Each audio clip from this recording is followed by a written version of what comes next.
आज के वीडियो में बीबीएस से रिलेटेड कुछ इंपॉर्टेंट जनरल कॉन्सेप्ट्स को वी आर डिस्कसिंग।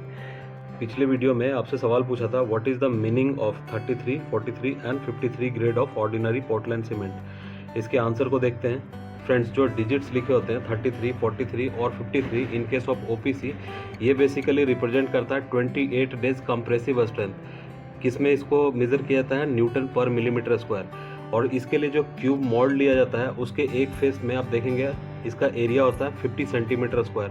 ऑलमोस्ट 7 से 7.5 सेंटीमीटर की इसकी साइज़ होती है क्यूब मोल्ड की। और इसमें जो मटेरियल फिल किया जाता है सीमेंट एंड सैंड, वो रेशियो होता है 1:3। फ्रेंड्स, डिस्कशन को स्टार्ट करने से पहले test your knowledge. Answer this question. High tensile steel is low, medium, high और वेरी हाई कार्बन स्टील। दूसरा सवाल, Indian standard rolled steel sections जैसे angle, channel, I section beam, इन सबको किस स्टील से बनाया जाता है? इन दोनों सवाल को we will discuss at the end of discussion. So friends, आज का टॉपिक बीबीएस। बीबीएस का मतलब होता है bar bending schedule. Bar stands for steel reinforcement bar. Second term is bending, means जो भी आपके स्ट्रक्चर वर्किंग ड्राइंग में डिफरेंट स्ट्रक्चरल मेंबर्स होंगे जैसे स्लैब, बीम, कॉलम, स्टेयरकेस, तो इन सब मेंबर्स में सरिये की डिटेलिंग की जाती है बेंड के साथ में कि किस तरह से इन मेंबर्स में सरिये को प्रोवाइड करना है।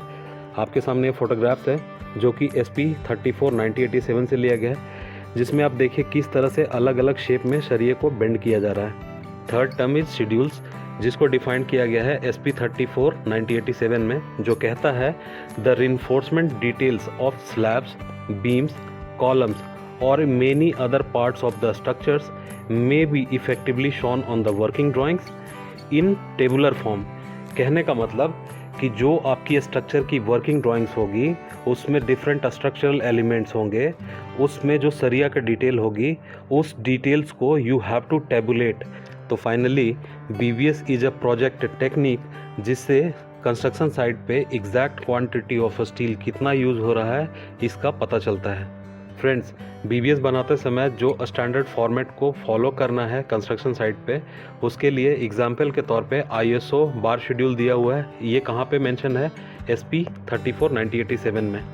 अब डिस्कस करेंगे कि जब BBS को प्रिपेयर किया जाता है एक प्रोजेक्ट पे डिफरेंट स्ट्रक्चरल मेंबर के लिए स्ट्रक्चर वर्किंग ड्राइंग के हिसाब से, तो किन किन इंपॉर्टेंट पॉइंट्स को सीक्वेंस में याद रखना चाहिए।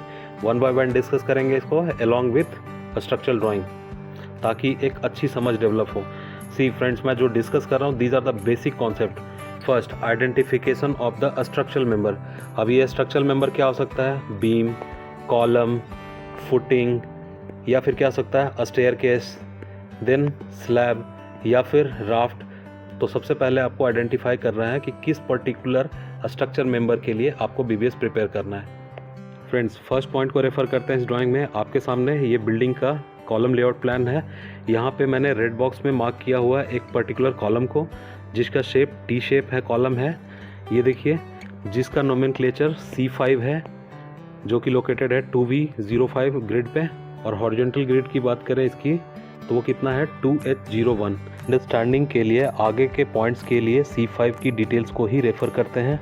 Second point, position of the bar in the structural member.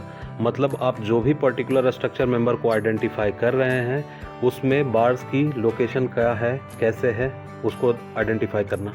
Second जो पॉइंट हमने डिस्कस किया कि पोजीशन ऑफ द बार्स को देखना है, तो ये देखिए जिस कॉलम को हम बात कर रहे थे C5 कॉलम के लिए अपने को सेक्शन 5 को रेफर करना है। यहाँ देखिए आपके लिए मैं मार्क कर रहा हूँ मेन बार की लोकेशंस, जो अपने को पॉइंट सेकेंड में डिस्कस किया। थर्ड पॉइंट, बार मार्क। ये कहाँ पे मिलेगा? जब आप स्ट्रक्चर की ड्राइंग को देखेंगे तो ये आपको नोट्स में मिलेगा कि जो स्टील यूज़ हो रही है आपकी प्रोजेक्ट पे वो FE 500 HYSD है या फिर कोई और तरह का स्टील है। ये नोट्स में बहुत ही क्लियरली मेंशन किया रहेगा। बार मार्क के लिए नोट्स में रेफर करते हैं पॉइंट नंबर 4 को। क्या लिखा हुआ? 5 डिनोट्स द HYSD स्टील, और ग्रेड जिसका क्या लिखा हुआ? FE 500। नेक्स्ट पॉइंट, डायमीटर और साइज ऑफ द बार। मतलब जो भी आप स्ट्रक्चरल मेंबर को ले रहे हैं, लेट सपोज बीम को आप ले रहे हैं और कॉलम को ले रहे हैं, तो इसमें जो स्टील डाया है उसको आपको आइडेंटिफाई करना है। वेदर इट इज़ 25, 25.5 जो भी है, तो वो आपको स्ट्रक्चरल ड्राइंग से फाइंड आउट करना है। Next is number of bars. In one type in each type of structural member. Let suppose आप एक कॉलम के लिए BBS को प्रिपेयर कर रहे हैं, तो इसके जब सेक्शन को आप देखेंगे तो उसमें मेंशन है, लेट सपोज 8 नंबर्स हैं 25 डाया की स्टील और 10 नंबर है 20 डाया की स्टील। तो इसको आप आइडेंटिफाई करेंगे कि एक पर्टिकुलर कॉलम में किस किस तरह के डाया की स्टील है। Next, total number of bars in each type.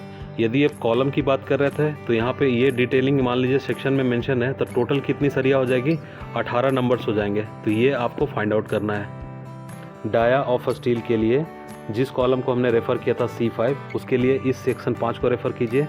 यहाँ पे देखिए मेंशन है मेन रिइंफोर्समेंट 16 नंबर्स है और 25 उसकी डायमीटर है, और जो भी टाइज है उसकी डायमीटर कितनी है, 8 mm। Next, total straight length. Let suppose ये कॉलम के लिए ही देखते हैं। यहाँ पे आप स्टील की बात करें तो दो तरह की स्टील होगी, एक लॉन्गिट्यूडनल, दूसरा ट्रांसवर्स।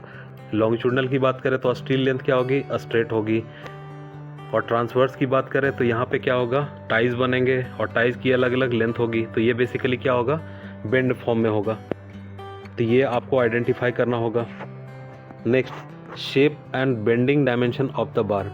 लेट सपोज एग्जांपल के लिए हम आइसोलेटेड फुटिंग को लेते हैं, तो उसके बॉटम में जो जाल बांधी जाती है उसकी सरिया कुछ इस तरह से होती है।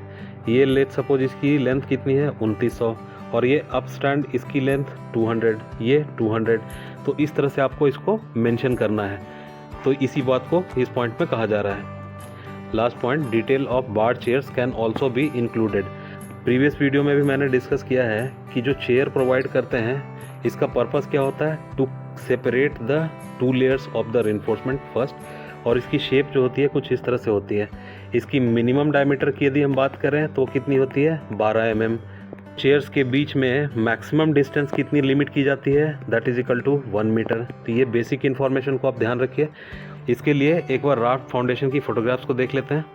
फोटोग्राफ्स को रेफर कीजिए। यहाँ पे राफ्ट फाउंडेशन में 16 mm की चेयर्स को प्रोवाइड किया गया है। जैसा हमने डिस्कस किया कि चेयर की मिनिमम डायमीटर 12 mm होती है और 2 चेयर्स के बीच में मैक्सिमम डिस्टेंस 1 मीटर रखी जाती है, और इसको प्रोवाइड किए जाने का पर्पस होता है दोनों टॉप एंड बॉटम जाल को सेपरेटेड रखें, अपनी पोजीशन में रखें। सो फ्रेंड्स, जो भी इन पॉइंट्स को हमने डिस्कस किया, इसी सीक्वेंस में सारे इन्फॉर्मेशन को स्टील से रिलेटेड उसको टैबुलेट करना है स्टैंडर्ड फॉर्मेट में, और आपका BBS बन जाता है।